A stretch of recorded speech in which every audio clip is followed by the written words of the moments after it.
It's a major story in Memphis, raising all kinds of questions. So let's go one-on-one with the Memphis Business Journal's Samuel Hardiman. Sam, you've been covering every nuance of this story.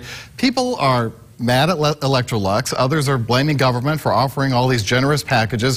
What are you learning about this deal?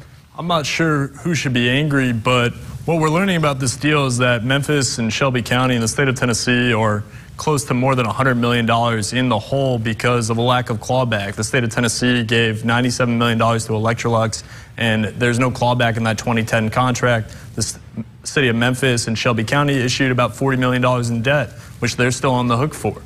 Wow, and so there are market forces at play here, right? Sears, of course, is having trouble, and most of those appliances were made for that company.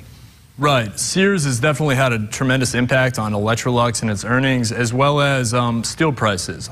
Much of many of the things that Electrolux makes are made with steel, and that's putting the rising cost of that is putting a lot of pressure on their bottom line, especially with these tariffs. Well, so what happens now? It sounds like the city and county property assessor Melvin Burgess tonight say indicate they're ready to sue over this or something. Is there anything we can do to get our money back? There's a small ability to get a small piece of money back in terms of the payment in lieu of taxes that they've received. That would probably fall to the economic development growth engine for Memphis and Shelby County, and it would depend on how many jobs Electrolux has maintained over the course of its pilot, and its pilot would likely end early. It's a 15-year deal that started in 2014, and Electrolux is leaving at the end of 2020.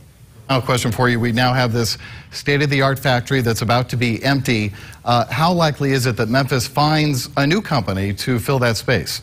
This is very early on. It's tough to say how likely it is. However, it's an attractive site. There's been a lot of infrastructure done for the site. The state of Tennessee even offered today that some of the money that was spent on Electrolux for infrastructure could be useful in attracting a new tenant to the site, as well as it's at Frakes Sea Pigeon Industrial Park near the Mississippi River and rail lines. It's an attractive area for manufacturing. That's right. So it's location. Hopefully that will work in their favor in filling up the plant once it's empty. Thank you so much, Sam Hardiman with the Memphis Business Journal, for being with us tonight. Thank you.